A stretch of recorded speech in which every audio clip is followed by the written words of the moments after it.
the particular topic that she came to make comments regarding. And so with that, I'm going to ask Ms. Vivian to go ahead and share screen. And just in the interest of time, we will get started.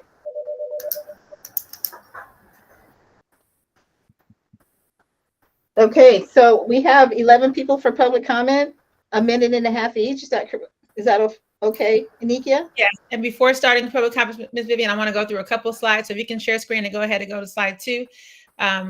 Again, introducing myself to those who might not know me, I'm Anikia Ford Marthel, the proud superintendent of Berkeley Unified, and come bringing greetings on behalf of myself and our Board of Education, whose faces and names you see here.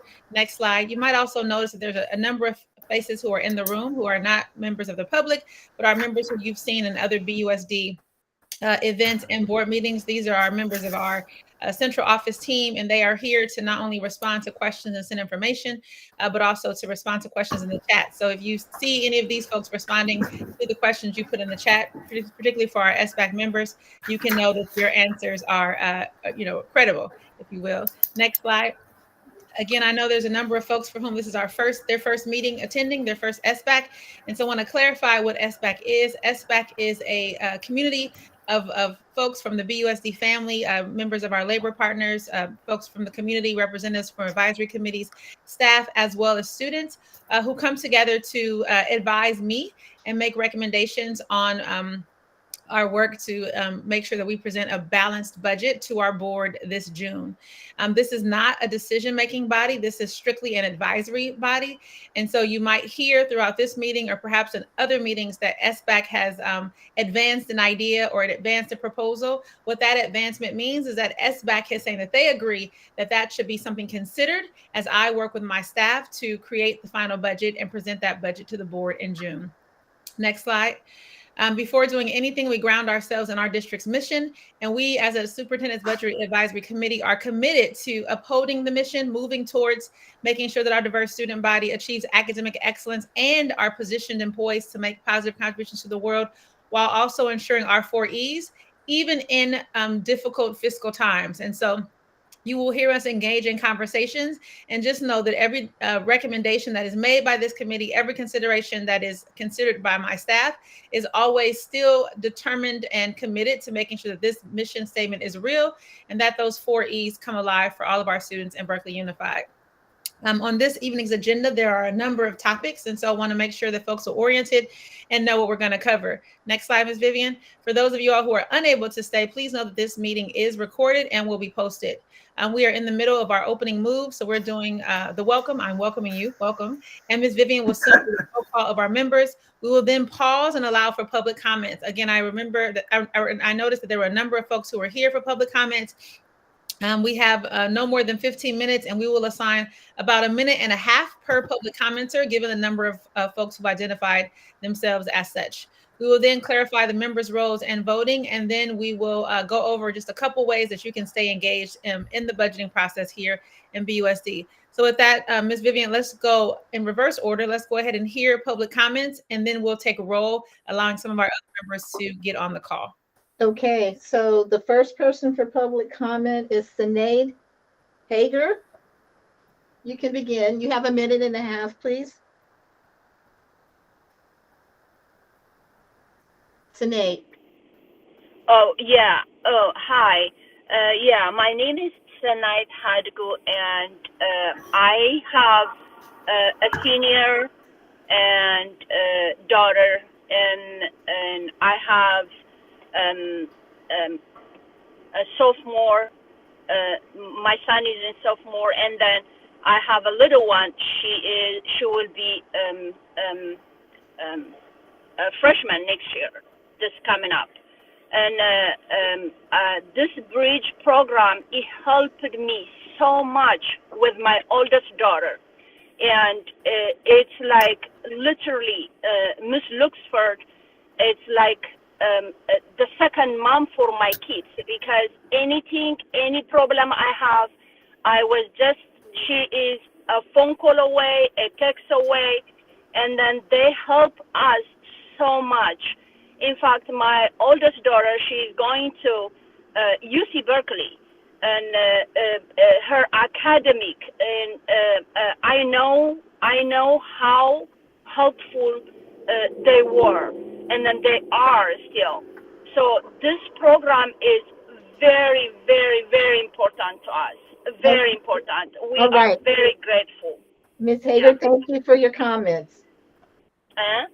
Thank you for your comments. The Oh, next thank person, you so much. you're welcome. Yeah. The next person is Joshua. Joshua. Yes. Oh, I'll just start talking. Yes. Oh, Yeah. um, I'm sorry. Bridge is like I'm a part of Bridge, and Bridge is like helped me a lot since freshman year. The reason why I feel like it's better than the reason why I chose Bridge over like Rise or a different program is because like Bridge has kept me in track, and they always keep my parents updated so that my parents don't have to like constantly ask me about my grades and attendance and stuff. I also feel like Bridge is also like really supportive all the way around. Like if you need something like outside of school, like if you need like advice or anything, and you can always talk to someone in Bridge. It's not like only an after school thing. Like it's all around, like anytime. They're always here for you, especially like Miss Luxford and Miss Hammond. They're always here to talk about things and keep me on track. And I just feel like I've had the most success with the Bridge program throughout all 3 years of high school so far. Thank you, Joshua. I'd like to let other people know that just logged in, public comment is closed. Moving forward, if you'd like to make public comment in the future, you'd have to log in prior to the start of the meeting at 4 o'clock so we can get your names and determine how long each person should speak. The next person on the list is Miguel. Miguel? Hello? Miguel, yes. Okay, so here to talk about my experience with the Bridge program. So back then, like on my sophomore year, I was like really struggling. I had like almost no motivation to do all my work or anything like that. So my friends, they recommended me to join the Bridge program. And like since there, this has been like on the rise for me. So all the people like Miss Hammond and Miss Luxford, they're really helpful. They really do care about all their students. And I can really tell that. So every day coming in after school, seeing my friends, being able to get my work done, being able to get help that I need, it's just been really, how would I say it? It's really beneficial for me. Great. Thank you, Miguel. Yeah, that's it. Thank you. Noella. Noella? Oh, yes. Sorry, I'm Noelia. I'm in the Bridge program. Since a freshman, Bridge, I thought coming in as a freshman, high school would be really scary, but being in Bridge, it has always helped me stay on track. Same as Joshua had said, always kept me updated with my own grades and my parents. So it was like I always had someone to support me. Bridge has offered a lot of opportunities in and out of school, which includes tutors and like the Bridge field trips to the colleges, which I really appreciate because I've learned a lot from that. They helped me develop a lot of great work habits that I thought I wouldn't have now, which I really, really appreciate. There's, like I said, there's always tutors and support when I need. Like even if it's out of the Bridge class, I can always go to Miss Luxford or Miss Hammond for any help or advice, and they're always available and always willing to help us, and it's really appreciated. Yes, and that resumes my comment. Thank you. Thank you. The next person is Alexandra Rodriguez. Hi. I just want to say that I feel very lucky to find this program. My son is a senior, and also once he mentioned that he couldn't done without Bridge support. So that makes me very happy to hear from that from him. And also, because I had to recognize that they had a very good team. Miss Luxford, Miss Hammond, Miss Matsumoto. Every of them are kind like a friends for our kids. Mm. Let me tell you that anytime that my son feel struggling with any class, I talk to them and they look for the way how to talk with their teachers, with his teachers, and also find the solution. So that makes him feel more confident. He's ending senior year with the good grades, and that is because they support him, really support him. They have a good place and safe place for them to have a homework, which is very important for us since we come home very late. So they have a place where to do his homework, and later that we pick him up, you know. So Bridge is very good. I really want them for other generations. My son is my younger son, but I really want the community keep having that support, and especially, they have a very good team. Thank you. Thank you. The next person is Robert Grimes. Okay, Mr. Grimes? yes, can you hear me? Yes. Okay, I'm gonna go fast. The Bridge program has been essential for creating a supportive learning environment that helped my son and a lot of other minority students succeed, whether it's in the classroom, transitioning into their adulthood or their college career path. My son is way more confident now. He's way more of a structured individual, not only in regards to his education, but as developing as a young man as well. I don't know where he'd be at this stage in his scholastic schooling if not for the Bridge program and the support they give him and the rest of these kids. I would think that we would want to be more proactive with helping grow these type of programs, seeing the success rate that it's having with the kids at Berkeley High, and make sure that it's an essential thing for our future leaders to have. I want to say that Berkeley High having this program and it has been not only a beautiful thing for him, but for us as parents and getting the support. We always talk about how it takes a village, to raise our youth. Well, the Bridge program is just that. It's a huge thing to the development of our kids. And I just want to say that outside of school and in school, just as a person, it's been a humongous support system for my son. And I don't know what I would do without the Bridge program, and he probably wouldn't even be at Berkeley High if not still for the Bridge program. So I just wanted to say that we need to add more Bridge programs and give more to the Bridge programs to help more kids as opposed to take away from it. Thank you. Thank you. Thank you, Mr. Grimes. Jocelyn? Jocelyn? Hi, sorry. Go ahead. My name, yeah. As a senior, I think throughout these past 4 years of high school, Bridge has been extremely helpful because they've helped me a lot during the college application process. And without the opportunity to belong in a program like this, I would not have had the opportunity to have experienced college advisors like many of my peers have the opportunity to. And as a freshman, I chose this program over any other program because they offered to pay for many of my applications, which expanded many of my possibilities post high school that I wouldn't have had without Bridges support. Thank you. Meseret? Hi, this is Meseret Kurubelman. I just want to say thank you very much to have this Bridge program. Helpful very much. The people help my son from the homework to come home. Everything's get done. I'm so happy as a single mom. They're like family for me. They do a lot. So please keep it up for the other generation to have this Bridge program. My son is graduation, but still this program is very, very helpful. Thank you. Thank you. Maria Awaduni? Hi, yes, thank you so much for the time. Can you hear me? Yes. Okay, great.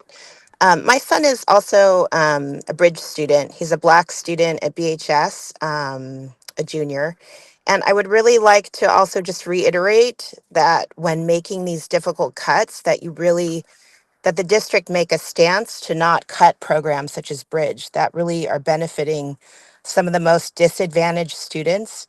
Um, as others have said, we need to expand this program, not cut. Programs, like Bridge have a track record of leveling the playing field for these students. And I would say, I just want to add, even for the most motivated Black and Brown students, like, let's be clear, they face specific challenges and alienation in the classroom. My son is often one of 2 Black students in an AP class. And he's really relied upon the staff, the Bridge staff, who've been a consistent support system and an engaged presence on a daily presence for him these past 3 years. So thank you so much. Thank you. Robert Rainey? Yes, yes. Thank you for the time. Excuse the voice. I have the flu, so I sound like a little crazy. But I definitely +1 to what the last caller and what the other Robert has said in the situation with my student, or my son Simeon. He's definitely more successful due to the Bridge program. Thank you to Miss Luxford and Miss Hammond, who have definitely shown him different possibilities that he can achieve through this program. They handpicked him through this program, and he's also been helping them to grab other students to get into this program. So by them being an ambassador for him and him being an ambassador for them, it's a reciprocal type of situation that he would not be in if it had not been for this program. So as Robert said, we definitely need to expand this program and not take away from the program, due to the fact that it does help so many kids that are in these same types of situations. So please make sure that this is something that is definitely looked at. Thank you for your time. Thank you. Ms. Ryan? Hi there, this is Keisha Reinhardt. I just want to say thank you for your time. Thank you for allowing myself, the community of parents and students, to speak on behalf of the Bridge program. My daughter is in the international program, and it has been a challenge to complete. At times, it's felt isolated for her. So to be able to go to Bridge at the end of the day means so much for her to connect and have that representation and just that support, especially being a first generation student. It's helped my entire family because she's just navigating pieces of this educational process that I've not even been walked through myself. And so Bridge really has helped us to navigate that successfully. So if you would, advisory committee, please make sure that they continue their funding so they can continue to help generations in the future. Thank you. Thank you. Okay, I was just informed that we'll allow time after the meeting's over if anyone else has public comment. Is that correct? No, after the 15 minutes. The 15 minutes, I have to get on. Oh, we've already used the 15 minutes. 15, okay, Yeah, okay. so I apologize, that's incorrect. Yes, thank you, Ms. Vivian, and thank you to all the public commenters who came out this afternoon, those who were able to speak and others who were not able to speak. Please know that if you were not able to make your public comments, you can send your public comments to superintendent@berkeley.net. And we will also make sure that Ms. Vivian puts her email in the chat so that you can send your comments to her as well. We will share comments with the Superintendent Budget Advisory Committee in future meetings. I also do hope, because this is what always happens, people come out for public comments and then they leave. And I really believe in transparency and wanting to make sure that every member of our BUSD family is informed and engaged. And a part of you being informed is for you to stay for the meeting to hear all of the comments this afternoon were about Bridge, to hear if Bridge has been a part of the conversation as we move to create a balanced budget, and if so, how. And so if you were here to make those public comments, again, I encourage you to stay so that you can hear if Bridge has been considered, and if so, how. And so that you can hear our stance. I heard some references to equity and our most vulnerable students. And I think if you stay a little bit longer, you'll hear our core values and you'll hear how we center equity and think about our focal populations, our most underrepresented and underserved students, as we engage in some very difficult conversations. I will also offer that there were a couple folks who I saw in the chat want to make comments and couldn't, again, you can email them, but also we will have another meeting after this week. We're going to have a proposed additional date of April 30th. And if April 30th does not comply with our committee, our next official meeting, as currently calendared, will actually be in May. I'm looking for the date now. I'm sorry, on May 14th. So there will be more opportunities for you to come and engage members of the SBAC as we move towards balancing our budget. Finally, I usually have a slide that outlines our protocols and agreements for this meeting. I took that slide out in the interest of time, but I feel like I need to call out one aspect of that slide, and that is how we engage in this virtual setting. And the key part of that is that after public comments, only SBAC members are allowed to talk and engage, and only SBAC members are allowed to vote on recommendations. In addition to that, our chat is exclusively now, since the public comments is over, for those who are SBAC members. It really just helps us kind of monitor the conversation and keep track and make sure that we really are representing the voices of those who've been selected and nominated to be SBAC member committees, representing a number of advisory committees in our district, as well, again, as our labor partners and different district staff. With that, I want to also make sure that, because I've already said 4 folks already left, despite what I just said, I want to make sure that before other folks leave, that you know how to stay informed and engaged. Next slide, please, Vivian. Actually, go 2 slides. We do have a BUSD business website, our business services webpage. There are a couple folks who really are all about budget and want to go line by line and see what we spend our money on and how much we spend. Please know that our detailed budgets are on our website and have been for years. And they go back, this slide shows 2018, 2019. They go back further than that. You'll see our first interim, our second interim, and our adopted budget. So if you are someone who really likes to get into the weeds, if you will, I offer you that website. It also has more information. Next slide, please. I also want to share that since our last SBAC meeting, we have launched a new, a little bit more concise budget page, and that's our BUSD budget webpage. That webpage has information about our core values as an SBAC. It has some video snippets that answer some of your questions and a lot more information. We also have our SBAC website. Some of you all went to that website to get to this meeting. I do recognize there was an issue as the link was not up to date. So we've since corrected that, and we'll do better, going forward, to make sure that we're going in and make sure that link is working. But glad you all were able to find us. On that SBAC website, you'll also see our previous meetings, not just the meeting agenda, but the presentation deck, as well as the recordings. I do want to let you know that at our last meeting, I think it was last week, we had some technical difficulties. We actually had a lot of technical difficulties, so we were not able to record the meeting with any continuity. And so we're trying to figure out a way to get it posted. However, the presentation deck from that meeting is and has been posted to our SBAC webpage. Also invite you to our board meetings. We have our next board meeting on April 30th at 7 p.m. And at all of our board meetings up until our final budget is presented to our board to vote on in June, we will be providing budget updates. For those of you all who are members of our BUSD staff, you should know and have received one of my regular budget video updates. There's a series that we're doing, and we have another one coming out next week.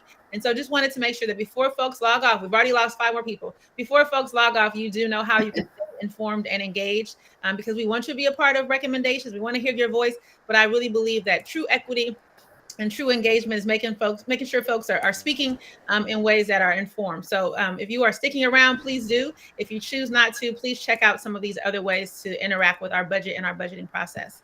Next slide, please. Talking about our process and our stance, we know that we're moving towards what we've been calling stormy weather. Stormy weather is not bad. It's only an issue if you're not prepared for that weather. And so we as an SBAC are doing our best to prepare for the weather that is ahead of us, recognizing that as we do so, we are not going to be able to find any solutions. There's no magic bullet, if you will. And there's nothing that we're going to do and no conversations we're going to have that are going to please us all, because every conversation that this group has is really a conversation at this point in this climate about trade-offs. Next slide.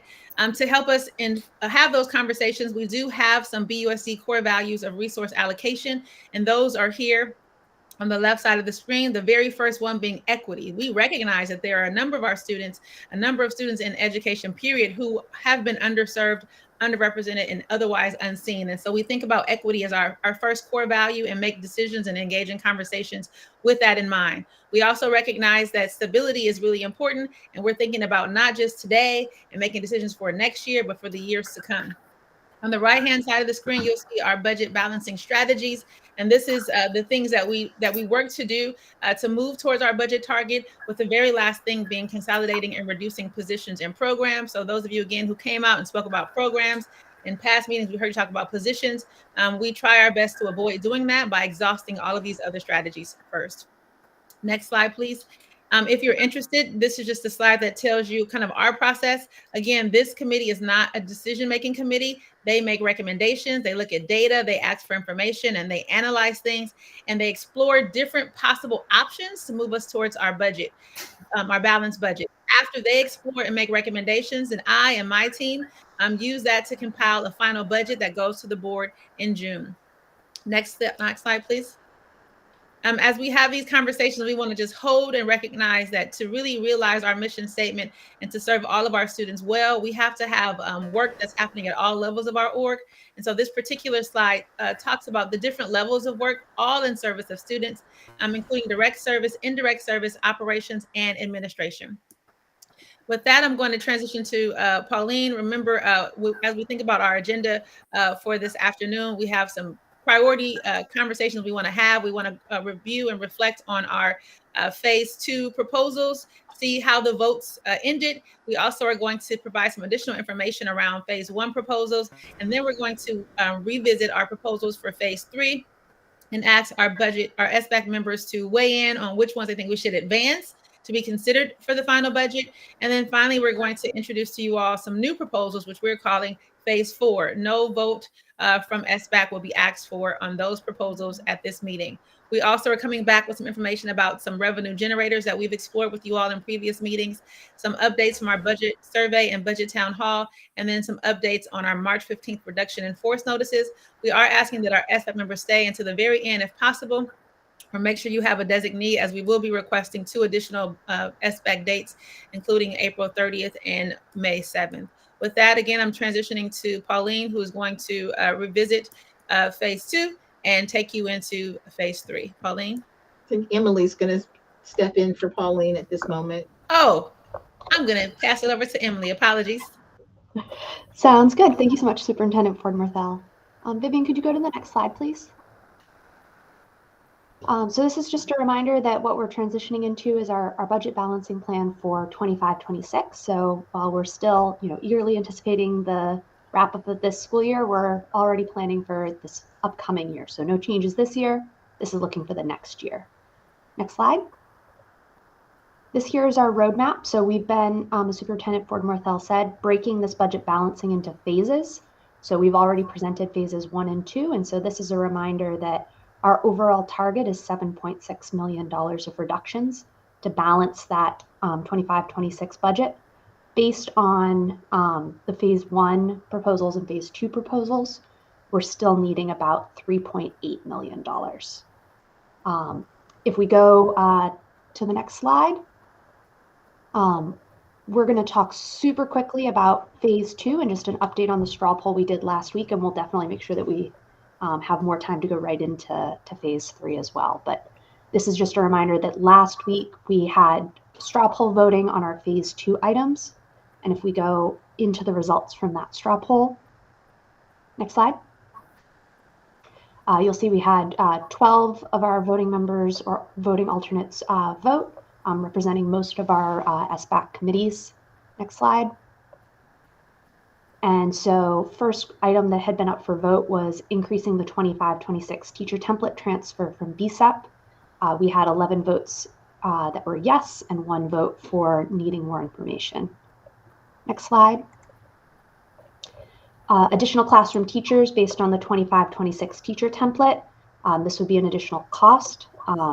We again had 11 yeses and 1 undecided. Next slide. And then the 25-26 enrollment projections, updating that to reflect an increased projection of 138 students, which would lead to ongoing increased revenue of about $1.5 million. We had 11 yes and 1 undecided. All right, so going into a little bit more detail about our phase 3. Ms. Vivian, you can slip to slide 23, please. And appreciate the feedback and the comments. We do, again, transparency. We want to make sure that we are all in agreement about the decisions that were made at the previous meeting, but also want to make sure the public is staying with us as we move along our budgeting process. Go ahead, Emily. All right, so our phase 3 items, which we're going to be doing a straw poll on tonight, last meeting on April 16th, Pauline and Nikia presented in more detail on what some of those items would be. We're proposing in these about $1.267 million of ongoing reductions or budget balancing solutions and about $493,000 of one-time solutions. So if we moved forward with phases 1, 2, and 3, that would then leave us with a remaining amount of solutions needed to identify of about $2 million. So look forward to phases 4 and possibly 5 as we're going and looking through these in waves. But today we're going to be focusing on the phase 3 straw poll. So if we go to the next slide, please. All right. Superintendent Formarthel, would you like me to go sort of item by item? I know some of them we have slightly deeper dives on some of the items than others. No, I think if members are okay, you can show me with the thumbs up. Again, to the point that was made in the comments, you all have seen these at our previous meeting. What we want to do is bring them back to you and then also provide some clarification on some of the items. And so if I can just ask the SBAC members just to use a thumb to show us a thumbs up if you are okay with us not going line by line again, but just jumping into the points of clarification for phase 3. And for those members of the public who are not SBAC members, I want to let you know that, again, this slide provides detail around the phase 3 proposals that staff brought to SBAC for consideration. So SBAC, I'm not seeing thumbs. I do not know how to advance. There, the thumbs. Thank you. So appreciate that. So Ms. Vivian, if you can go ahead and go to slide 28. We want to provide some additional information regarding some of the conversations for phase 3. I'll go ahead and do this slide. So you might recall that one of the proposals for phase 3 was to think about our actually a proposal and a request from SBAC, even going as far back as last year, was to look at the dollars that we allocate to college readiness. Our college readiness dollars includes programs like the one you heard about this earlier in public comments, which is Bridge. It also includes programs like Puente and Avid, College Bound, and Rise. The recommendation for phase 3 was to make some reductions in this area across programs to the tune of about $400,000. The ask of SBAC was to come back and give the very specific how will that impact Avid? How will that impact College Bound? We're not yet ready to do that as we are still in conversations with many from these particular organizations. What we are prepared to do is to say, again, that we are committed to making sure that our most underrepresented students or students who just need additional support get that support. And we are appreciative and excited that we as Berkeley have a number of ways for that to happen.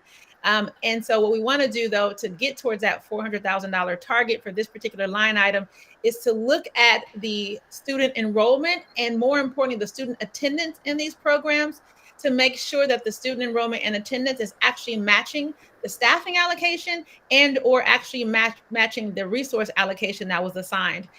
There have been on more than one occasion examples of us perhaps staffing a program at a higher level than the students who actually enrolled or participate, and or examples of us allocating money in the sense of in the instances of us having contractors or partners do this work, where we plan for a certain number of students to participate and we did not meet that target. And so we're working with all of these partners to really true up and see over time what the enrollment and, again, probably more importantly, the attendance and participation has been, to true up that allocation to make sure that the staffing and fiscal dollars encumbered actually match that. We also are looking, per your request, to see where there might be some inefficiencies in these works and to address those as well. And so we will come back at the next SBAC. Again, that date is to be determined, to give you the very specifics of that. And also want to clarify again for public commenters that we had no intent of eliminating any of our programs, but really thinking, again, how can we make sure that we really are efficient in this work, and that what we are allocating staffing or money wise actually matches the number of students being served in the program. Rebecca, I saw a hand.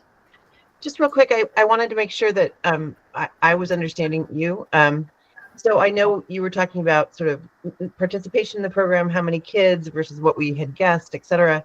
And then you mentioned something about attendance. And I think one of the things that I found really interesting is that there are programs that actually increase students' attendance as compared to sort of the overall right group. And like if we look at the kids in Bridge versus the kids in not in Bridge, you know, how are their attendance rates doing? If we look at it by race, I mean, those are powerful numbers. So I'm curious, as we're talking about these other programs, if we're looking at that as an element, because one of the things I can say is that as somebody who sits on the SCC,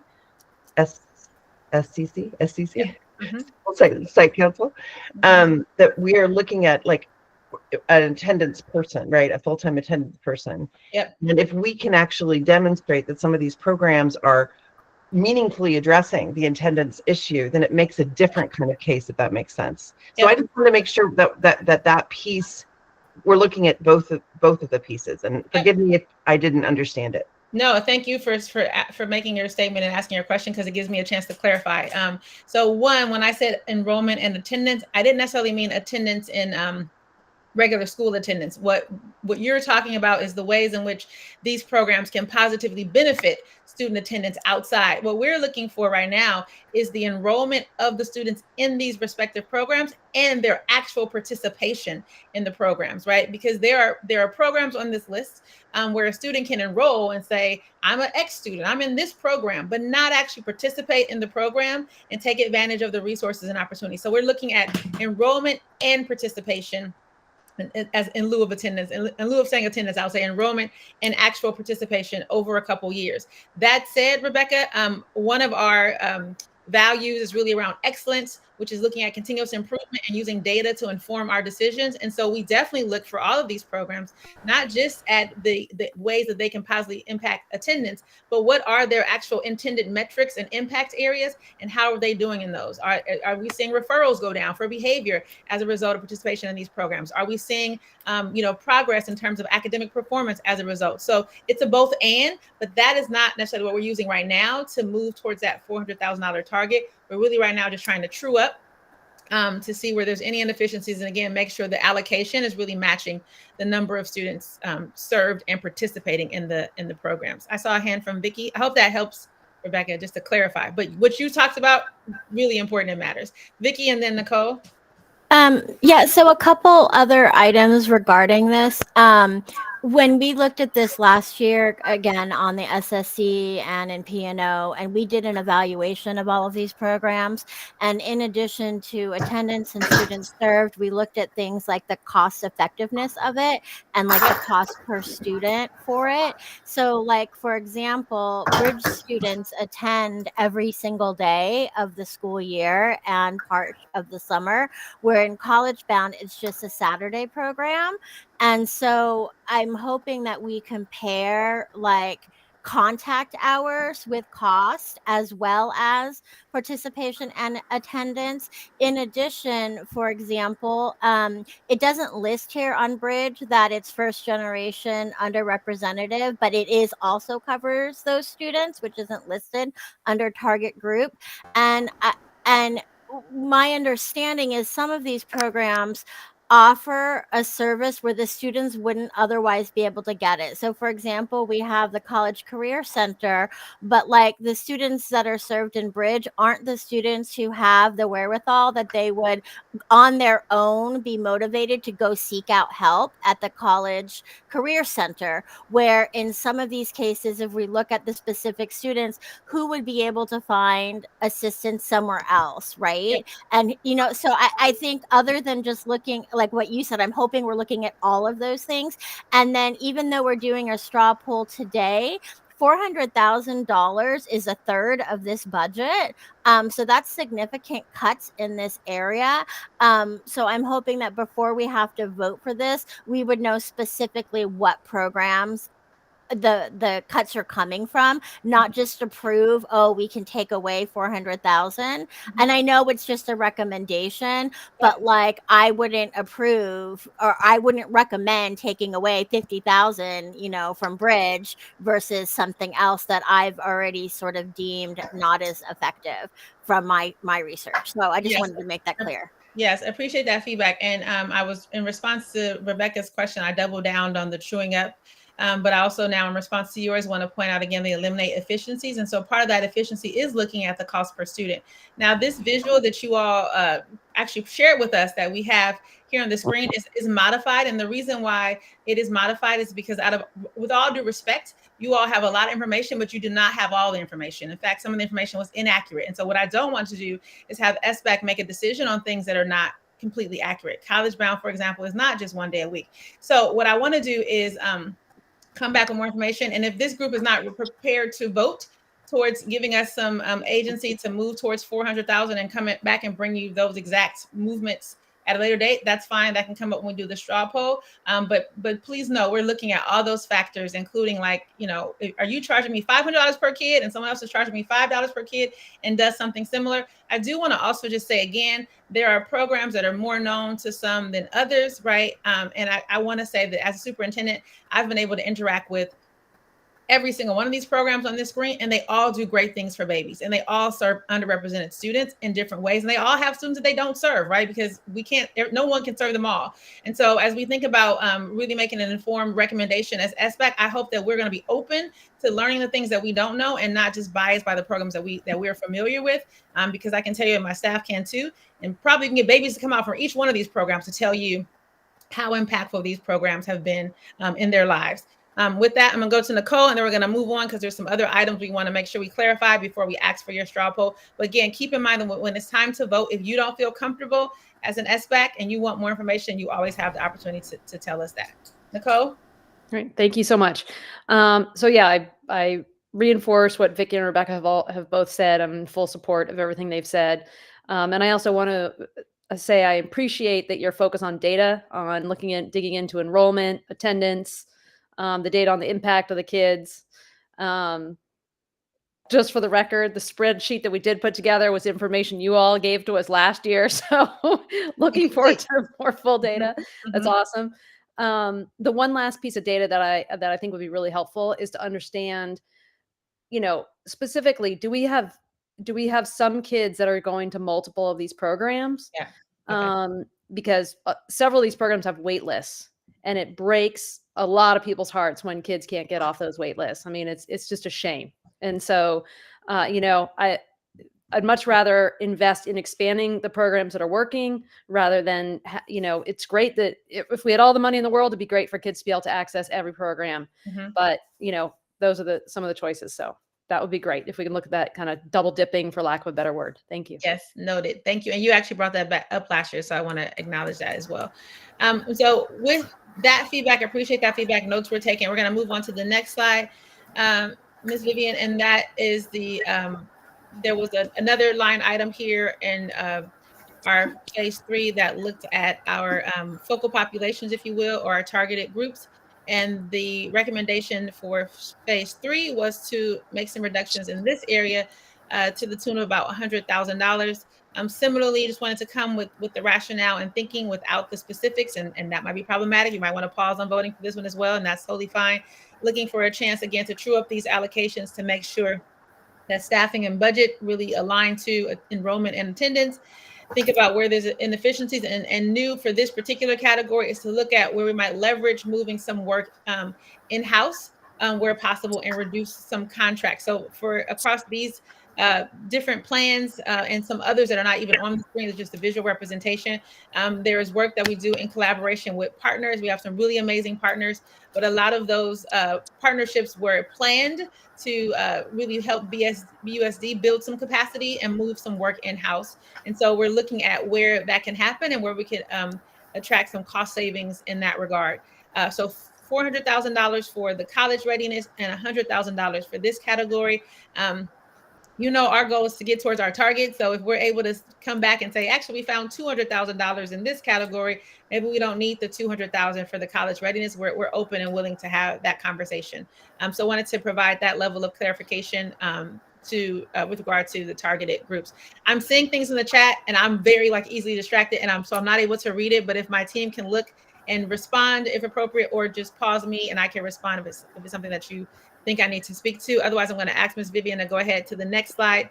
Just another point of clarification regarding phase 3 proposals. And with that, I'm going to ask Jill Hogendijk to get ready to share. This one was regard to the early education strategy that was proposed, and there were a number of questions. We were talking about realigning our staffing to enrollment for PK, Hopkins and Franklin. We were going to consolidate and remove some positions, again, towards the target of 250,000. Jill, are you ready? Yep, I just wanted to, these were a couple of the, hi everybody, welcome back. So I had a chance to connect with Madeline Rogan, who's our principal over our early ed sites, just to come back with some high-level information. She is not able to be with us today because, for those of you who don't know, pre-K is a year-round function, and so she is taking her well-deserved break this week. But I can circle back with more information.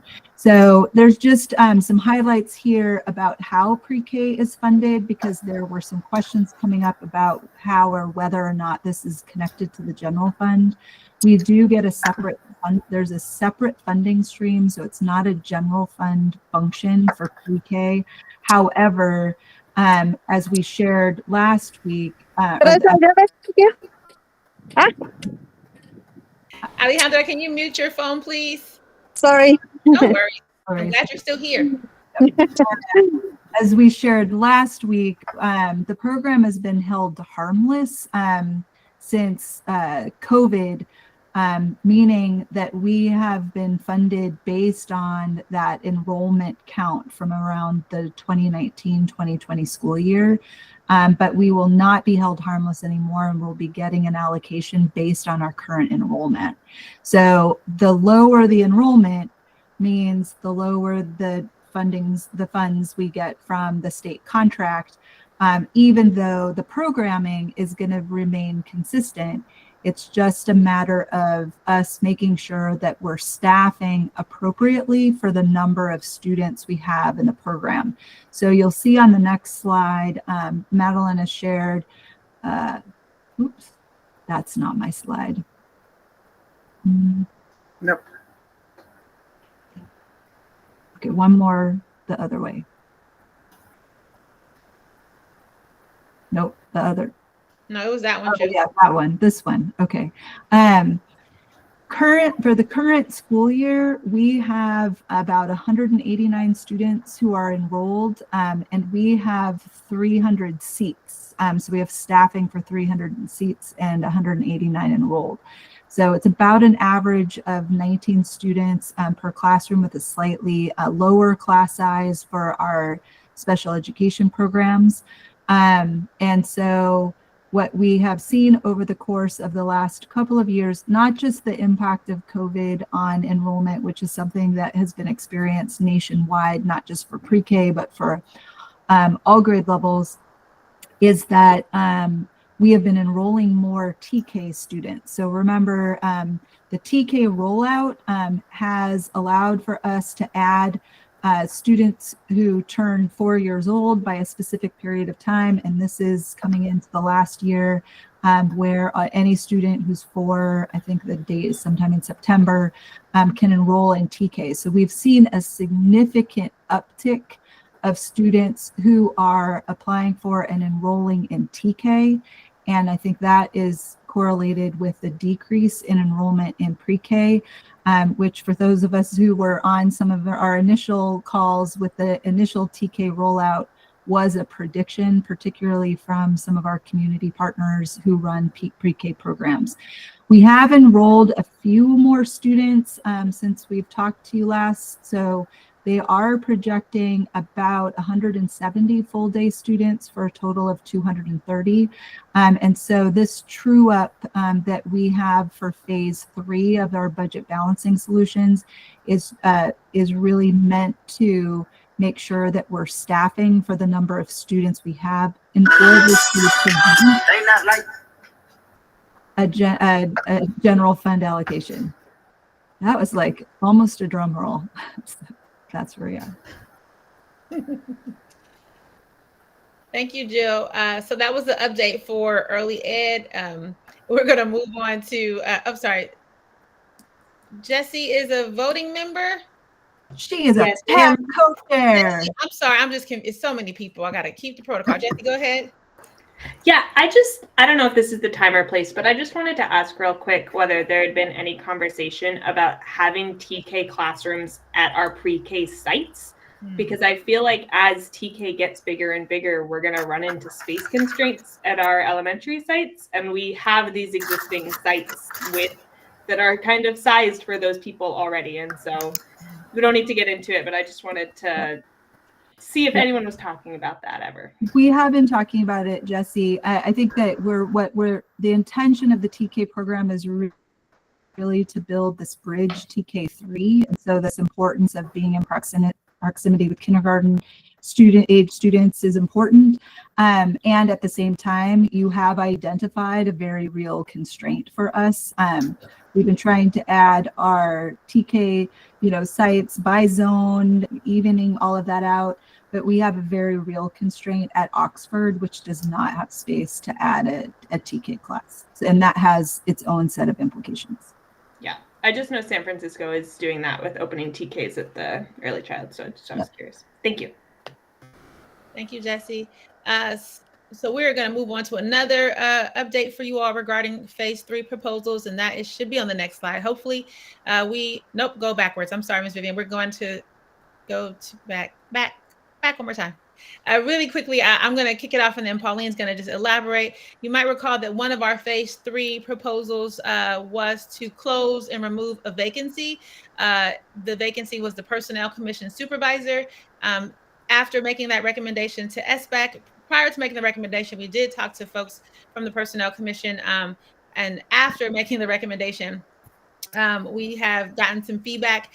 Heidi Goldstein, who is one of the commissioners for the Personnel Commission, wanted to come and make public comments, is not able because the meeting is going on. The Personnel Commission meeting is going on at this very moment.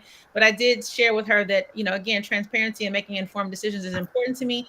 So wanted to share with you all that the Personnel Commission actually disagrees that this is a vacancy. Currently, it is technically a vacancy. However, there are folks who are in their office who are supporting do the work this position otherwise would do. And so the Personnel Commission is very much wanting to hire a full-time person as the supervisor, as they see there's a need for the work and the roles that this person holds. So wanted to share that with you all. Wanted to also share that at tonight's Personnel Commission meeting, the budget is being reviewed and discussed. We clearly can't be there because we're with you, but we do have some BUSD team who are there making comments on our behalf. Our ask, honestly, though we did code it, if you will, as a vacancy and removing a vacancy, and we named a very specific position.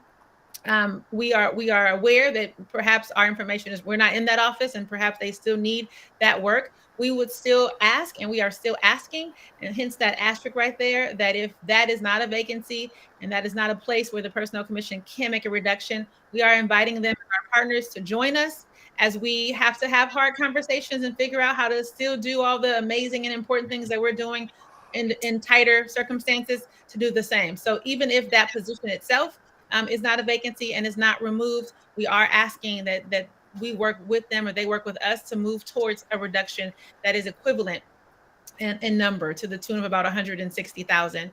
So I wanted to share that with you all. So it's on the records from Ms. Heidi that I did share, but that is still our intent, even if we change the actual strategy itself. With that, I'm going to allow Pauline to give you a little information more about our relationship with the Personnel Commission's budget. And then I know I saw some hands that will allow those folks to speak as well. Pauline? Thanks, Anika.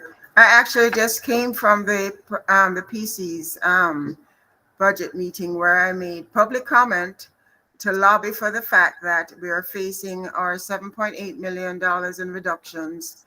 And we would really appreciate if they would consider either, reducing their budget to the tune of that position, and acknowledging that that position, while it's technically vacant, they are using some of that budget to do additional work, paying other staff members for additional work. On the next slide, Mildred has her hand raised. Mildred, let me just finish and then we can take your question. So this is an extract from a letter that we wrote to the Personnel Commission in 2021 or 2022. And this is part of the process when there's a disagreement between the district and the PC in terms of their budget. So the PC is funded by our unrestricted general fund, and by Ed Code, they have the right to set their own budget.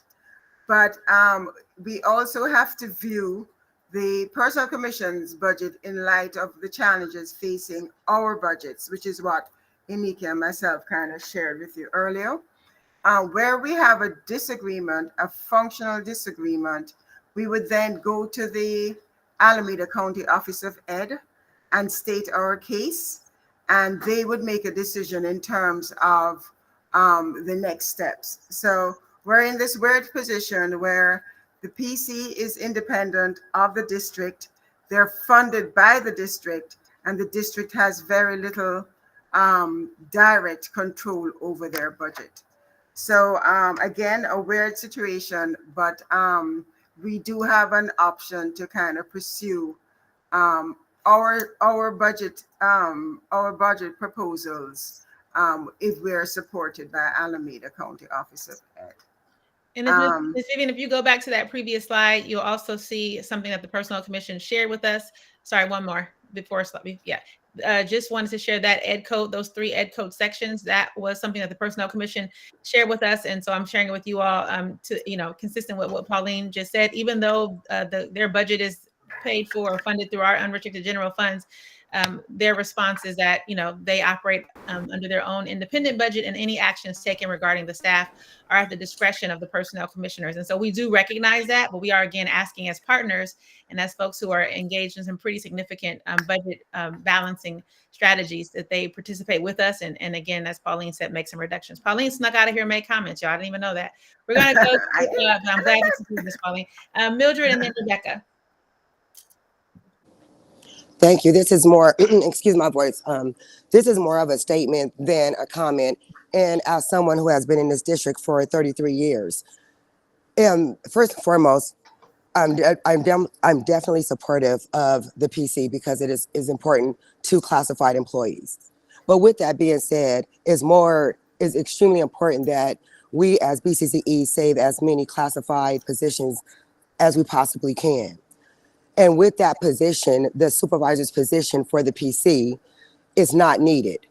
And the reason why I said that, and I have brought it to the attention in the first place, is because when you look at the staffing, there's no need for an executive director. And I know I've said this before, and I'm going to say it again. There's no need for an executive director, a supervisor, and 1.5 FTE. It doesn't make sense. It is a vacant position. It has been vacant thus far. So I don't understand. And if we're talking about partnering and everyone playing a part, giving up something, I'm not understanding why the PC wouldn't give up something as well. So I just want us all to take that into consideration of what's really important and what are we doing. So that's just a statement that I really want everybody to really think about. It's not about people or anything like that, but what's really important right now, especially during this deficit. Thank you, Ms. Mildred. And just because we were not able to change our titles for Google Meet, can you just let the other members of the committee know who don't know who you are and what role you represent when you are here at SBAC? Oh, I am so sorry, you guys. That's because I'm multitasking. I'm actually here at the PC. So I am the vice president for BCCE. Thank you. Rebecca? Yeah, thanks. I anytime I hear there's an independent body, And I always sort of have that extra pause. And Mildred, I really appreciate your words. I don't pretend to know enough about any of this, but I'm curious if there's more information. I think I asked this at the last meeting, can you help me understand what from the personnel commission's perspective, why this is so important to them? Because I'm sorry if I'm being obtuse, but I don't understand enough to know. But I do know that when I hear there's an independent body that has authority to sort of, give different perspectives and all the pieces, then it really always makes me double pause. So with that, maybe you have more information you can share with us next time, or maybe you have more information. Maybe they sent something. Maybe we have more information from them, because I feel like I just don't have enough information to make a decision, to make an informed decision. And Rebecca, for you and everyone else on the call, what we shared was what was shared with us from the PC, both being that one, they have the right to decide, they have discretion over their budget, and two, both Pauline and I said it, that the position is vacant technically, but they are paying folks extended hours and out of class, if you will, to do those works. And so part of their argument is that we need that vacancy to be filled, and that's why they don't want to reduce it. And again, we acknowledge that, because like you, we also don't know every detail of the inner workings of that office, but we are asking again for partnership. And if not that position, then some reductions in their budget to reflect what the rest of us are having to do in the work. That said, again, Ms. Heidi wasn't able to come because she's in the Personnel Commission meeting. I will make sure that she knows the date and time of our next meeting, and perhaps she can come make public comments at that time. What I put here on this slide is a screenshot of the Personnel Commission budget that they're exploring tonight. I know you can't see that, but those are public meetings. And if you go to their agenda, it actually has the full detailed out budget, and that might provide folks some more context as well. I'm going to go ahead to Steve and then Daniel. Hello. Yeah. So it sounds like on this particular issue, we may not be in a decision-making position anyway, and hopefully the Merit Commission plays their part, because everybody is having to right now. Yeah, I think this one is a little bit of a double-edged sword here, right? Because there are very few people that speak highly of the Personnel Commission. And I think there's been, enough conversations even in this setting here. But at the same time, I don't know how we wouldn't expect things to get a lot worse if you eliminate 1 out of 3.5 positions, right? So if you think the hiring process is slow now, wait till you cut 25% out of their staffing. Thank you for that perspective, Steve. Ms. Mildred, your hand is up again, or not? Oh, it was just real quickly. I just want everyone to understand that the PC has always ran, and just to give you a quick, just a little history, was always ran with a director and 2 support staff. That's the way it was for decades. But now we have an executive director, a supervisor, and 1.5. So if you really think about it, the supervisor is supervising 1.5. And when I'm saying 1.5, that's 1 person and a 0.5. Why would you need a supervisor to supervise 0.5? So even just 2, and I understand what Steve is saying, but why would it take a supervisor to do that? But I guess when you don't understand the process or how the PC runs, you could probably think that. So when we have more time to really get in depth, or when you need some history to understand the way it works, I can give that to you. But the PC is extremely important to classified, because it does good work, especially when it comes to promotion and promoting within. So it's not the PC, but it's just how things are being done right now, I think, is the concern. So I just want to share that. Thank you, Ms. Mildred. Matt Meyer. Just a quick comment. I'm interested in like the total cost of the Personnel Commission, just in terms of salaries plus everything else. it's so we can talk about the number of positions. And I know that the district can't necessarily fully control salaries, which is very strange that you're forced to pay it, but can't control it. Big problem there. I just wonder, it's a wonder that I have, if you look at the executive director and how that person's pay even compares to other people's pay in our district, right? And again, it's a wonder.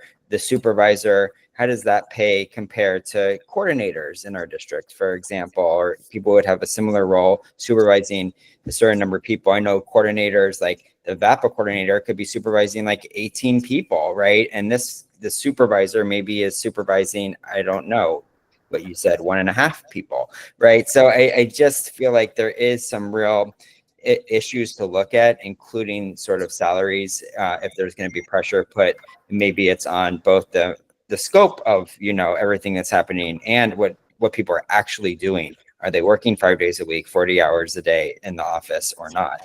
I don't know. Thank you, Matt. I put in the chat, I just put in the chat for you all, the agenda for tonight's Personnel Commission meeting. Again, is happening concurrently. And in the chat, I linked the agenda because towards the end of the agenda, I believe it starts on page 44, it does provide a more detailed detailed overview of the PC's budget. It actually, I believe, provides it over multiple years. And so link that for you all in case that would be helpful. And we're going to move to the next thing. I do want to just, again, say that we are, there's a number of questions that were asked here that we personally cannot answer, but the PC meetings are public meetings and they are hybrid meetings. And so not tonight, but in future meetings, if you cannot join in person, you can join virtually. And Mildred, correct me if I'm wrong, I believe they're also posted. Is that correct? Yes. Yeah. So you also can look back at previous meetings. But I would say tonight's meeting is important because, again, they're discussing their proposed budget for the 25-26 school year. And also what you'll see when you look at the budget that's agendized for this evening is that there was some reductions in their budget from last year to what they're proposing for next year. I believe it was to the tune of about $15,000, Pauline. 19. I think it was 19, I think. 19. Okay, 19,000, and that's 4,000 more. But again, we're trying to do, y'all, and we're all struggling trying to do it. And so we're just asking for a larger contribution from the Personnel Commission as they review and finalize their budget. You'll also see that it shows it again over multiple years, and this will be the first year of reduction since I've been here, I believe.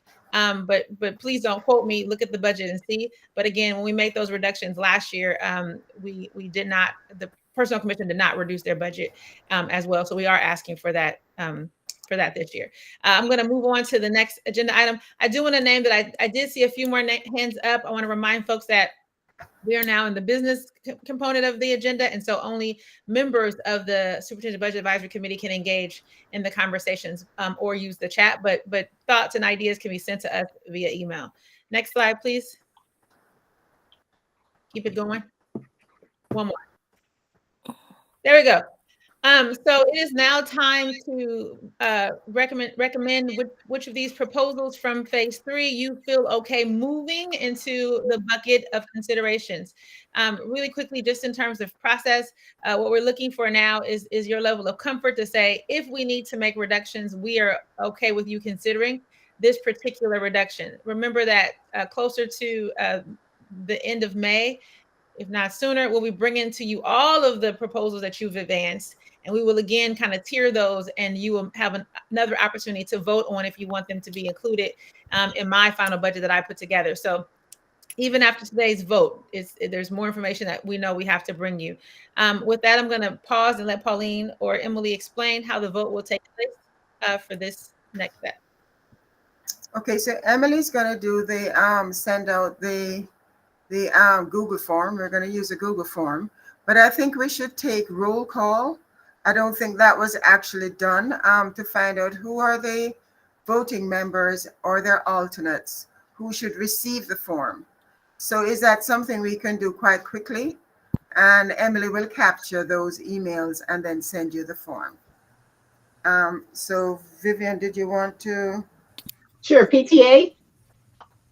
Rita Smith, and do you have my email or are you saying you need it? I have your email. I am just noting down, I'm making sure I'm sending the survey to the correct people. So if you can just, when Vivian calls your committee, say your name, that's perfect. Got it. So I'm only going to call on voting members. If they're not here, if you're an alternate, please say something. So we have P&O, Vicky, Vicky Davis, and Nicole Chabot. Yep, here too. Thank you. Jesse Yeah. Lindbergh for PAC. That's me. I'm here. Do we have any DLAC? Dan Lindheim, Here. Jenny Morgan, Emily Nathan. Is there anyone here from AASAC? No. GSHAC? Rebecca Levinson. Natasha or Jay? I'm here. Okay. Beatrice? Oh, she's not here. Okay. At BCCE, we have Mildred. Here. Dawn? Here. Frank? No Frank, so Yazid? So it's only 2 for BCCE, Emily. Matt Meyer? I'm here. Regina? Here. And is it Lisa or Sarah? I'm here, Lisa. Lisa is here, so Sarah does not get the. There's an alternate today. Okay. Miss Vivian Yazid is here, just to let you know, for BCCE, Yazid is here. Okay, so Emily, did you capture that? Yes. Okay. Steve Collins, Here. Renee Molina. I'm here. Okay, and then Jules Droves, the student. Is he here? So those are the people, Emily, that would get the straw poll. Thank you. Hey, Vivian. Yazid here. Thank you. Yeah. Yes, Yazid. I'm the alternate. Frank is not here. I was having an issue with my microphone. It's okay, Yazzie. Miss Mildred, let us know that you were here. Really quickly before we move to do the straw poll, I see Vicky's hand and Jesse's. Vicky. Yeah, so we didn't discuss the OFI or LEARNS positions, which we had asked last meeting to discuss, and that wasn't part of the slides. So I guess I want clarification on exactly what I'm voting on and whether or not the choices are yes, no, or need more information. Because I feel like there's a lot that I need more information. And if I vote no, does that mean it's off the table? Because I might consider it if I had more information. Got it. Thank you. I'm apologies for that, Vicky. We try to get a lot of content into these meetings and clearly overlook the OFI and the LEARNS positions. I will answer one part of your question and then pause and see if Jill or Sam want to weigh in. But in general, what I would say to all SBAC voting members is if you are in a position where you are not ready to vote, either because you need more information or you're just unsure, it is best to mark need more information and not vote it no. Because if a number of you vote no only because you need more information, we're going to think that means that you don't want to advance or consider it further. So marking no information is better than marking no. No should be, I don't want to advance this one to even be considered. And yes, of course, I'm pretty darn sure that I want to move it up. Jesse, and then I'll see if Sam and Jill want to weigh in on OFI and LEARNS. Jesse? Yeah, I also wanted to make sure we had a conversation about OFI before we considered any cuts there, because with the PAC really focusing on our focal populations, we cannot support any cuts to OFI at this time, especially without further information. Thanks. Perfect. I'm gonna ask Pauline to mute her phone, please. Oh, sorry. Thank you. We'll listen to all the business, Pauline. And then I saw Matt's hand and then Renee. Thank you. I am a little bit confused for the one, like reduce investments in college readiness and support to line expenses and attendance to need. We didn't really talk about what exactly that would mean, right? So I feel like it's hard to vote yes on there's a couple like that, right? Where like the details aren't there. Yep. And then because I can't really go through the form until I start going through the form, are we voting on preschool or not? Because I have something to say if we are. I believe preschool was The form has been sent to all voting members. Sorry to interrupt, Superintendent. The form has been sent to all voting members. So if you check your emails, Matt, I think yours is president at BFT. Yeah, I you can should see have I can see the page, but I have to click in order to move through it. So I don't know if preschool is on there. Yeah, Matt. So There preschool is was no a phase preschool. 3. Okay. Preschool was phase 3. So again, I would say the answer is the same, Matt, or similar. Just vote need more information or not ready, whatever that third option is that's not yes or no. And then if you all put in the chat what your questions are or concerns around that issue, then we can come back better prepared to respond to those at the next meeting and maybe even send you some information in the interim. Didn't mean to cut you off, Matt, but I think that's just a general Okay. response. But go ahead and say more if you have I'll more. just say, just for preschool, you know, our students are getting younger and younger, and at least according to the data, it says that, you know, for the gen ed preschool classes, seems like there's 19 students on average, and it's hard to tell with that slide, you know, and, you know, we, you know, as a union, as BFT, who represent these educators and know their firsthand experiences in the classroom, you know, 19, 2 years and 7 months to 3-year-olds, which is really what the program is now, does feel like the right amount of staffing. And so, you know, so it's hard to tell, like, does that cut put us at 19, or, you know, does it put us at 24, right? And so that's kind of the question that I didn't quite know the answer to. You know, we have a proposal right now to have average of 18 students per preschool classroom. That's 18 per 3 adults in the room, 1 teacher and 2 IAs, which does, you know, represent what a lot of preschool programs have at those age groups. So just want to put that out there if people are voting on that piece. So I hear 3 items: the TK line item, the OFI positions, and the LEARNS positions as areas where folks have more answers, and maybe even that PC position. I just clarified with Emily that on your voting form, you not only have the opportunity to vote yes, no, or need more information, but there is a box towards the bottom that allows you to put what you need more information on. And yeah, we have no problem pausing and coming back. So don't feel pressured to vote. We want to get close to that 8 million because some of it informs some of our next steps with our board and with our March 15th notices, but we also want you to, again, to feel comfortable in whatever you recommend. So please don't be shy. Use that need more information box and put your questions in the Google form, not the chat, clarified Google forms.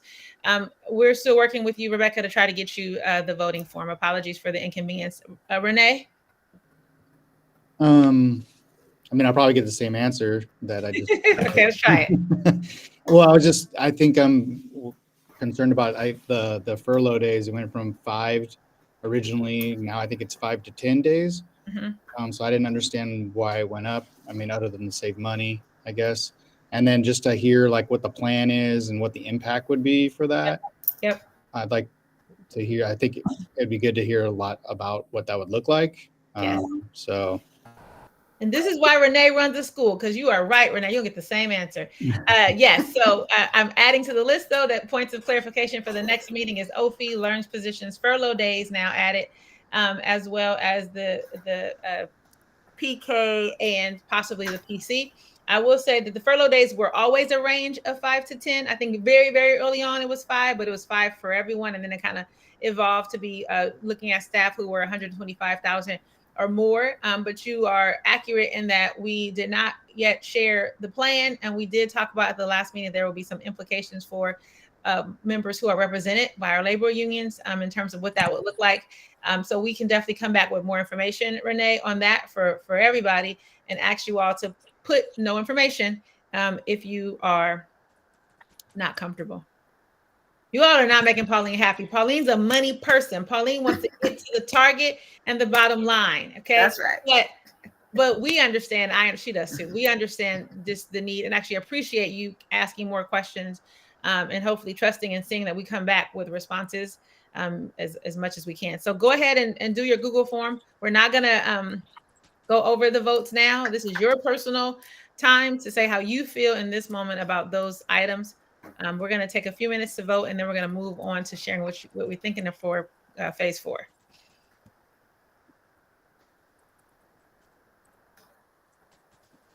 Emily, you were able to get the form to Rebecca and all members? I believe so, Rebecca. I resent it to you once more. But please let me know if you don't have it still, because it's in my outbox, so it's left Berkeley's email system, and it would be from Emily Mayer at berkeley.net. So it's possible it went to spam. She got it. Perfect. Okay, Dan, you want us to, so Dan, all the items are in the form. You want us to say them again? Hi, Dan. No, I don't want to say them. I just wasn't party to the discussion if there was any, because I couldn't be there after 5 last meeting. Copy. Are there any in particular, Dan, that you have specific questions about? Well, I mean, the furloughs, the logic, I have no idea who makes over 125K. I don't know who's involved. I don't know what the logic of that was. I don't know the issue about the after school program. And there were a number of items regarding the reorg of the after school program. So I just asked for more information because I didn't know what was really being proposed.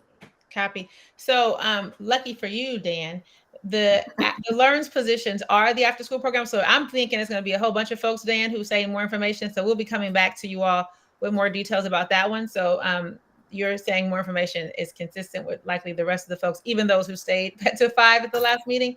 In terms of the furlough days, we will definitely talk about implementation. We came early on with furlough days, and it was recommended by members of SBAC that we think about it, again, lifting up our core value of equity. And so as opposed to doing furloughs across the district, we're asked to come back with furloughs for a certain salary range. And so we identified folks who were making 125 and up. And we identify folks who were inclusive of unrepresented staff, but also some members of some of the other labor partners. The range that we had considered was a 5-day furlough all the way up to a 10-day furlough, with the number being the number represented on the spreadsheet being kind of in the middle, about 8 days. Is that right, Pauline? In terms of what the savings would be, because we hadn't landed on if it's 5 or if it's 10. There are some required conversations that need to happen with those labor unions who might have members who are impacted, and those have not happened yet. So we will come back with a more detailed explanation of what that looks like and what the breakdown is across labor groups. Clearly, you all may or may not know that folks like me and Pauline and Sam and Jill, we are considered unrepresented, which means we're not a part of a labor group. And so we will for sure come back with what that means, what that number is if all of us who are unrepresented, who make over 125, how that would impact the budget. But we know that that is not going to be a significant number, despite what folks might think. And so wanted to consider some other folks who are represented to inform, to move us towards our target. So we'll come back with more detail about that, but try to give you like a little quick and dirty. Dan, probably wasn't helpful at all, but. No, it's helpful. But when I've had to implement something like this, sometimes the logical sounding numbers, round numbers like 125, had sort of untoward impacts. And you really wanted to look at what the distribution was to make sure that it was affecting the kind of people you were trying to affect and not harming other people. That's all. No, and that makes sense. And then when we come back, when we show the breakdown and answer some of the questions that Doreen put in the chat, we definitely are aware that even though we move to the higher number as was recommended, there is still going to be some, differences in terms of how that number is felt. And so we will break it down by labor union as well as by, different brackets, 125 to 150, et cetera, making more work for Pauline. But we will come back and try to be as detailed as possible. And then to the point of Renee and Doreen, probably try to tell you more about a process. One thing that was also suggested at the last meeting by Yazid, I believe, was the idea of opening it up for folks who might want to volunteer for furloughs. We were not able to fully explore that since last week, Yazid, but we'll be able to come back and speak to you about the possibility of that. I've yet to meet a person who's like, I'll take an unpaid day, but maybe they're out there. And so thank you for bringing up that idea, Yazid. We should definitely explore it. Sorry, Sam. I didn't mean to cut you off. I just wanted to add in that we also are considering the calendar of the people, because we know that we can't impact the school year. and the student experience. And so as much as possible. And so we are also looking mainly at people who are 12-month employees, not school day only or shorter. Just wanted to clarify that as well. Thank you, Sam. Okay, Paul, Emily, what are we looking like in terms of getting those forms returned? So at this point, we've gotten 2, 3, 4, 5, 6, 7, 8 responses. There's still 7 surveys sent out that I've not received back yet.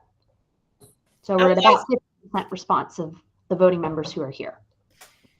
As a teacher, I always had to like make myself give think time. You've had think time. Keep thinking though. It is 5:28 and there's some other things we want to show you. And so for SBAC members only, please show me a hand if you're okay with us moving on with the slides while other members continue to engage with the form. A thumb, not a hand. Vicki, is that a hand because you have a question, or a thumb? Thumb. Thank you. You said hand. I know. Okay, so I know some folks are still voting. I am going to ask you to please submit your form before we close out this meeting, but we're going to move on to some of the other items on the slide deck. With that, Pauline, I'm going to ask Vivian to go to the next slide. Pauline, you are up. Pauline's going to share with you some of our proposals for phase 4. Remember, we're not going to ask you to do anything for this phase except to ask questions, and you all know how to do that anyway. So, Pauline. Right. Okay. So thanks, Anika. We're looking at phase 4, and similar to what we did the last time, we're looking at the unrestricted general fund first, and then looking at other programs afterwards. So when we're looking at partnerships, we have a link to our STEM partnerships that we have with Wareham and the school's public school. What is it? BPEF, Berkeley Public Schools Fund. Right. They used to be called something else. But anyway, Aniki and myself had a chance to meet with Duffy and staff from Berkeley Public Schools Fund. And we looked at the investment that we had was $180,000. And in looking, they were very understanding of our budget situation and agreed that we could reduce our investment by $35,000, which is what is scored here. So this has been fully vetted, talked to with the other major partner in this STEM program, and we are scoring $35,000. Just because I know Rebecca really quickly, just because I know folks are going to ask the question, when we had the conversation with Berkeley Public School Fund, they came prepared to have the conversation and had, came to us with a number of what they think they can work with, meaning that they're able to serve the same amount of students in the program and not impact the quality of the program. And so if that question is one you were going to ask, please know that they have thought about it and said that it will not impact the number of students that they serve. And they have a strategy to continue to make sure the program is the quality that it's been to date. And also on the other side of that conversation, I actually sit with Duffy and team with Rich from Wareham to talk about support of Berkeley and our various CTE and STEM efforts. And so in the same breath of us asking them to propose some reductions, I was also at the table where we were getting more funds to support those programs for the next couple of years. So I wanted to share that just for context. Pauline? Thank you. The next section, we're looking at staff reductions or changing the funding source of staffing. The first one has to do with adjusting staffing to meet the needs of students while recognizing the constraints of our budget. And with that, we're proposing to reduce 2 secondary level counselors, which will generate a savings of, what is Mildred doing? That's very distracting, of $320,000. We're also looking at the high school, reducing the staffing by 1 administrator after their restructure of the administrative team at the high school.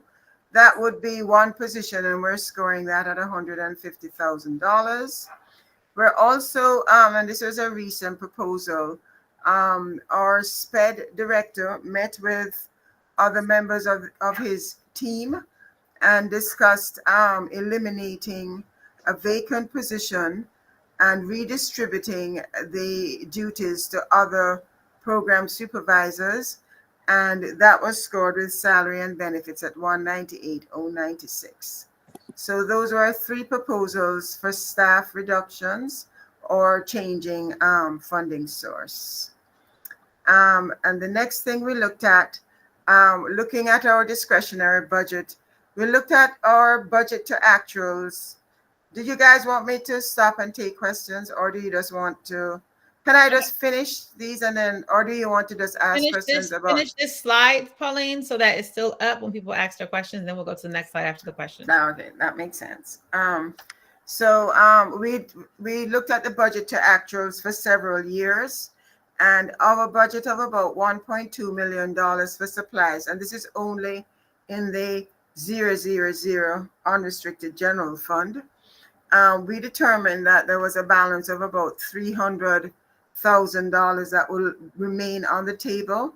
And for those of you who have been looking at our budget year over year, there has been a trend of us underspending what we know as the 4,000s, our supplies budget, as well as our consultant services, the 5,000s. This is us taking a look at the 4,000s, and we think we can score, recognize the savings early, like reduce the budgets as opposed to leaving at the end when we close the books, of about $225,000. And that will be allocated to the programs who have unspent balances traditionally. I can take questions on this slide. I don't think there's anything else on this slide. Who has questions? I'll go ahead and go. For the reduction of the secondary level counselors, by secondary, do you mean middle school, or could that be middle school and high school? Sam, I think it's middle and high. Sam, can you clarify? Focus on the high school level, but they may be district-wide also, but it's not going to impact the elementary, and there will be counseling still at the middle schools. Okay, and then I know a lot of counselor positions are already funded by BSEP. So would this reduce the positions or reduce the funding that potentially BSEP could pick up? Potentially BSEP could pick up more positions. A lot of our counselor positions are covered by various different funding, and so it's something that BSEP could pick up. But it would reduce the number of total FTE we have across the whole district. It would still reduce the number. Yes. Okay. And then my next question is about the restructuring the administrative structure at the high school. So I'm assuming that's the VP positions that all were pink slipped. So I just want to make a comment on this. My understanding is that people in those positions have shifted around quite a bit. And I want to think about the efficiency of people to be able to do their work, to constantly each year have a new role or consolidated position of what they're focusing on, or be a vice principal of a new group or something like that.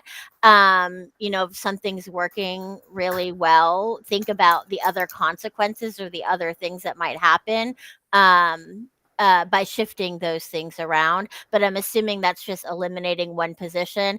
Also, I want to say that by eliminating that position, technically it's shifting the money, because whoever that person is, if they're a teacher, for example, they would just be in a classroom then, or a TSA or something else, because it's not like we're actually laying that person off. We're just moving them into a different role. That's correct about the person, that they may end up in another position, but it would be a reduction of total FTE. So because we wouldn't be creating a position for them elsewhere, they would be taking something that's vacant currently. Okay.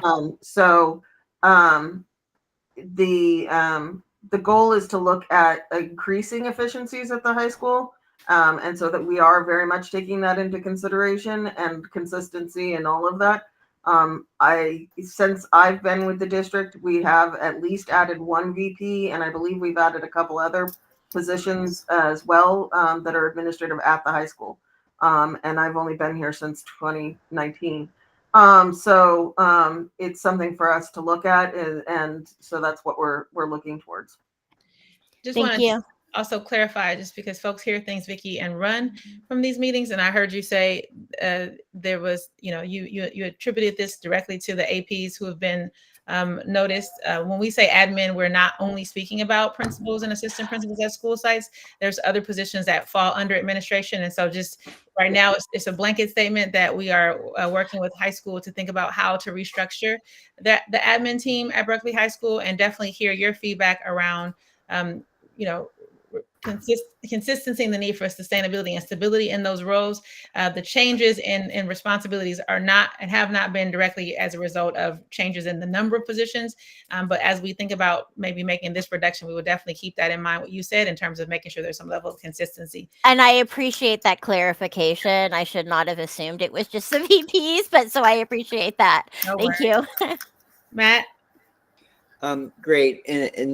In a similar vein with the counselors, I think it's really important because counselors do so many different things and do have specific roles that we know as a group what what the district is thinking in terms of when you say two school counselors, yeah, that's the same credential, but it can mean very different things in terms of impact. So I hope that we don't actually vote on this as a group until we have more information about which of those positions or pieces of those positions we're actually talking about.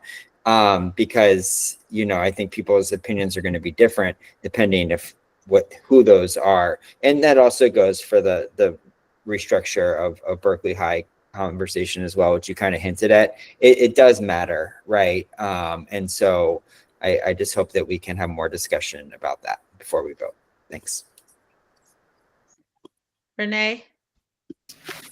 I had a question for Pauline. The discretionary budgets, is that like BSEP and carryover monies from those groups, or where is that? No, it's actually Fund 01, which is a general fund, and Okay. Quad 0 is just the unrestricted, only for the general fund. It doesn't include LCAP. It doesn't include transportation.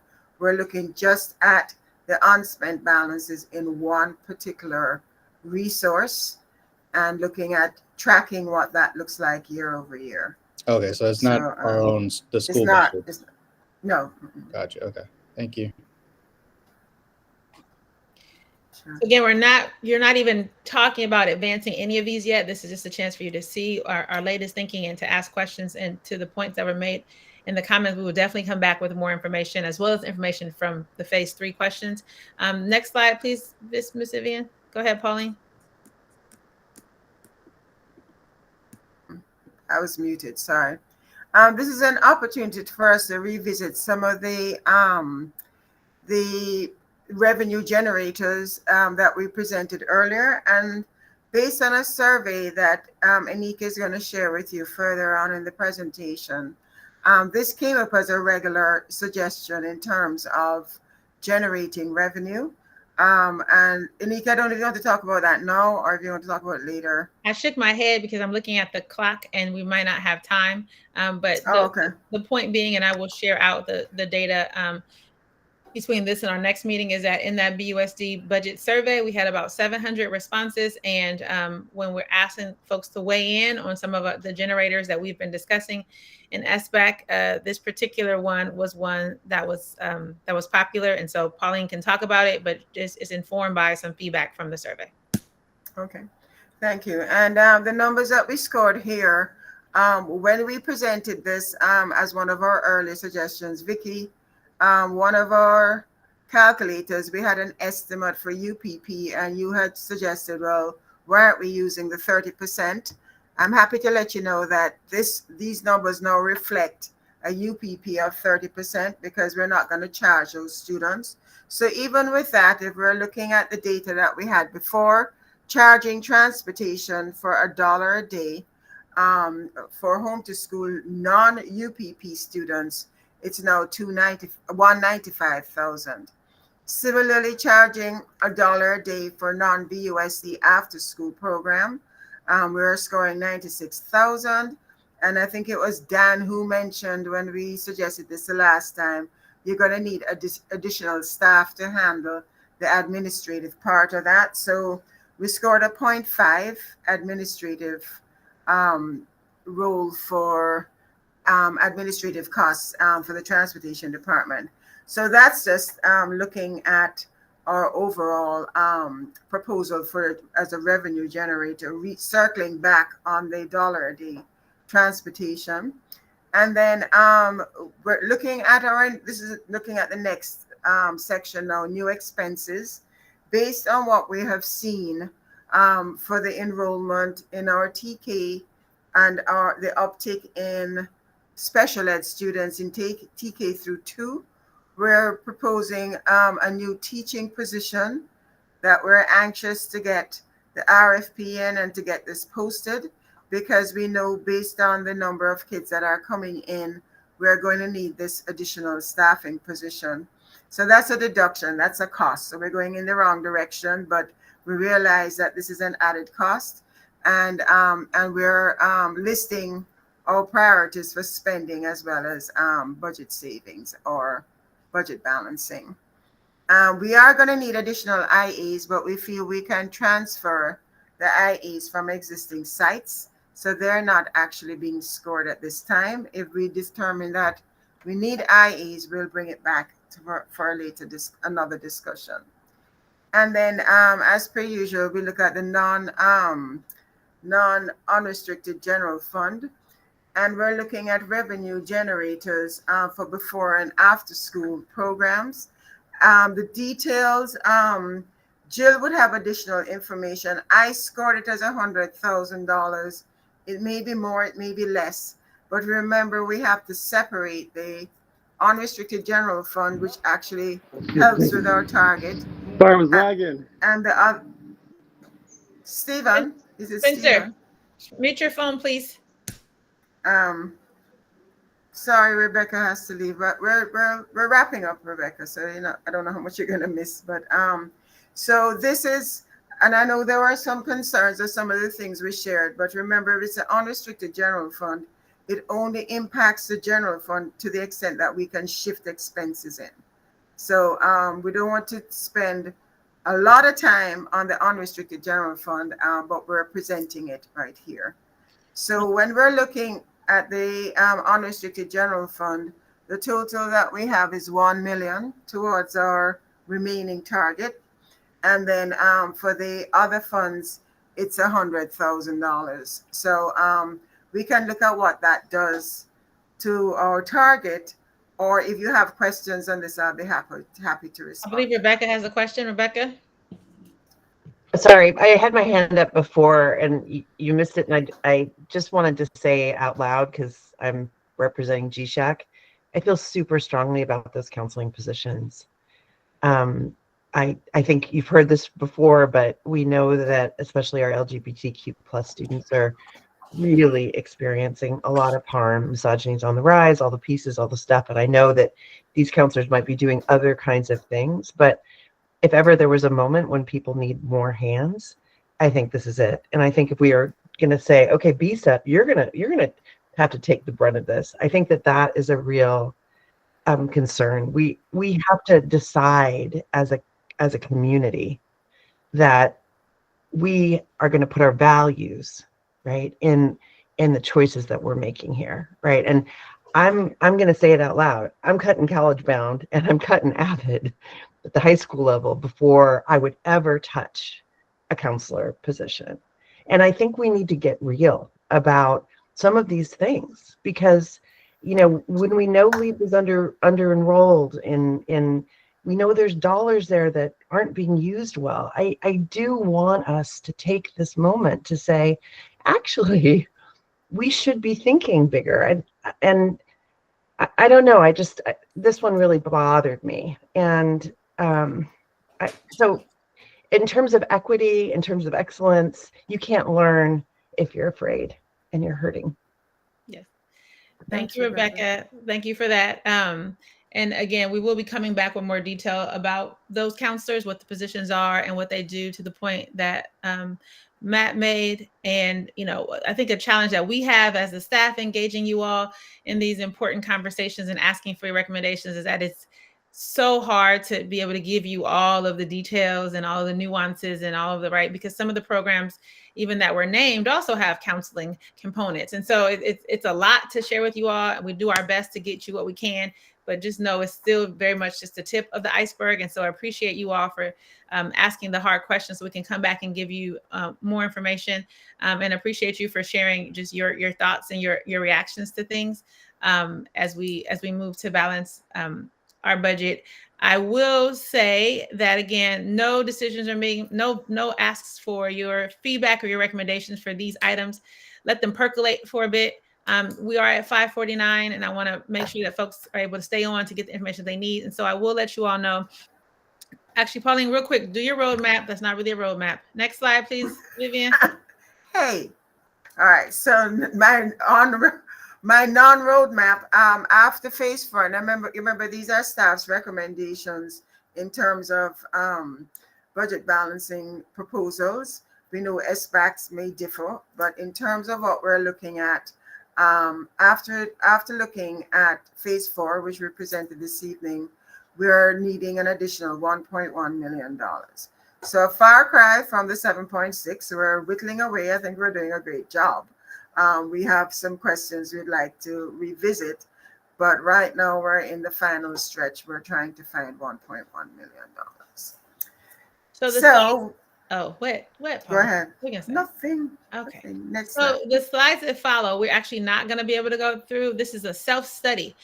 So the slides that follow, slide 38 all the way to slide 50, actually are providing more details around those budget revenue generators, including the transportation fees as well as after-school fees. And so we're going to ask you to study those things on your own. We know the slide can't really tell the whole story, but go ahead and study them. When we come back at the next meeting, we'll quickly go over them.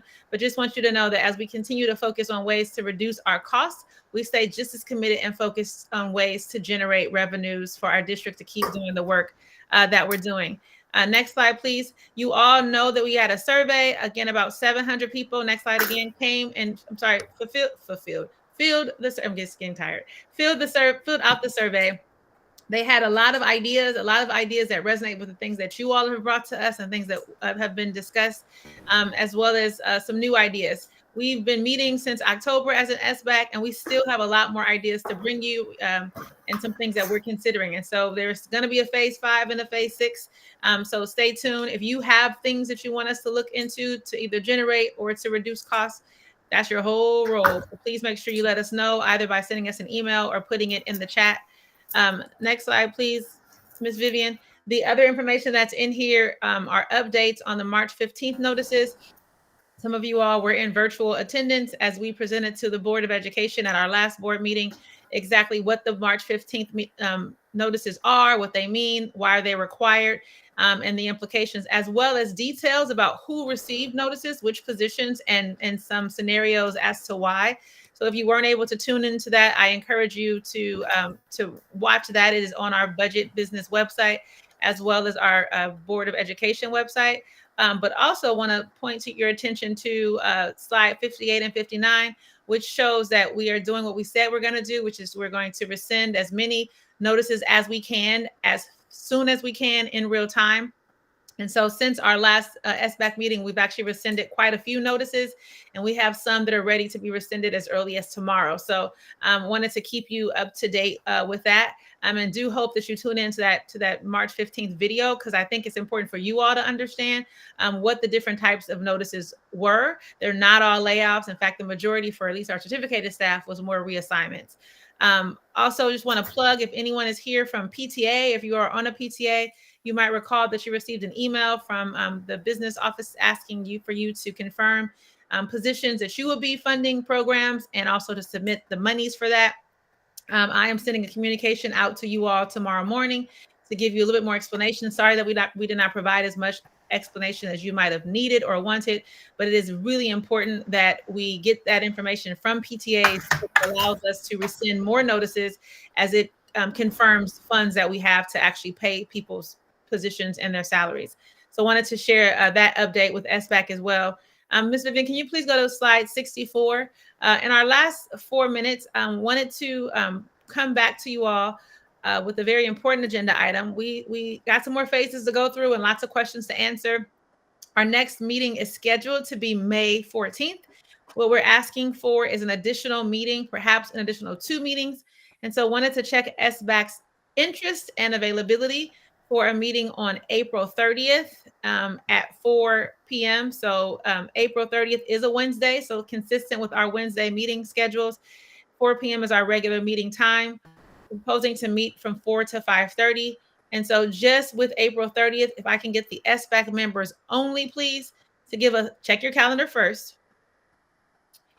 And then give us a thumb if you are willing and able to tune in to this meeting on April 30th. We will have virtual potluck. I'm going to bake virtually.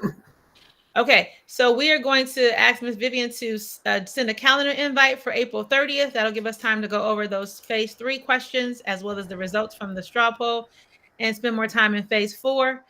Similarly, we're asking for a meeting on May 7th. That might not be needed, but it probably will be. So wanted to see if folks are interested and available for May 7th. Lisa, what do you got to do on May 7th? Lisa said no. I've not seen a thumb down in a very long time. Don't think I like them. If you are available for May 7th, we know we won't get everyone, but if we can get a majority, then we can still have them meet. Thank you, Jesse, Rita, Steve. Some people's thumbs come up like bigger and then they explode. And I don't know what that's about. That's about exploding hands. But if you, listen, Jay, you do not want any of my baked goods. You want to keep them, trust me. So we're going to send, I got you, Rita. We are going to send a calendar invite for April 30th and May 7th. We're still going to keep May 14th. We'll meet on the 30th. And if we find that we don't need the May 7th, then we'll discuss it then. Jay is trying to tempt us with food, y'all. That's not okay because I'm trying to get ready for summer. Rita? Just, can we, when you send out the invitations, please, can you be clear that it goes to either 5:30 or 7? Because I had this as 5:30 and, or not 7, 5:30 or 6, because I had this as 5:30 and it's 6. Thank you for that, Rita. Thank you. Vivian? No, yes, we will do that. Sorry about that. We did change the time and we agreed to it, but didn't adjust the calendars accordingly. So thank you for that feedback. I need the reminders. Thank you. This is why it's the teamwork makes the dream work, Rita. So April 30th, we are confirmed to meet. April 30th, we will see you all then, same bat time, same bat channel. We will update the website with this recording as well as a reminder for the April 30th date. I'm tired, but I so appreciate you all. This is hard work and nobody wants to do it. And it can be done better when we don't do it alone. So I just want to encourage you to keep participating, keep asking questions, but I also want to remind you that part of your role is to go back and share information with your respective advisory committees, groups, schools, union groups, etc. So please make sure you do that in between and invite them to the April 30th meeting. If you have any questions in the interim, please send it to us. Emily, before we close, can you give me a confirmation that you've gotten all Google Forms in? No, we're missing one. I'm missing just one, yes. We don't want to call names, but we will call names. I sent a reminder email. Okay. I did too. Sorry, Jay, you're gonna get bombarded. Hey, you just outed Jay. You just outed Jay, and Jay was gonna. Wait! I said okay on it. Whoa. Jay, I don't appreciate that. I'm gonna make sure that doesn't happen to you anymore. You were offering to bring us some food. I'm sorry. I did send it, but I'll send it again. It's Okay. probably their fault, Jay. It's probably an error. The main reason we're saying this is to not call people out. It's to make sure if people thought they replied and we didn't get it, the folks know so we could actually get the response. So yes, Jay, if you could resend it, that would be awesome because it is. Thank you, Jay. If you could resend. We all know we're cursed with Google in this committee. Friends, there is nothing else for the good of the order except to say thank you so much for your hard work, and have a wonderful evening. We will see you on the 30th. Bye. Bye-bye. Oh, we were supposed to do a public comment on the end. No, we didn't. You said we weren't doing that. Oh, okay. Vivian said it, then she corrected herself. Okay. All right, friends. Somebody just asked. All right. Okay. Bye. Bye. Good night, everyone.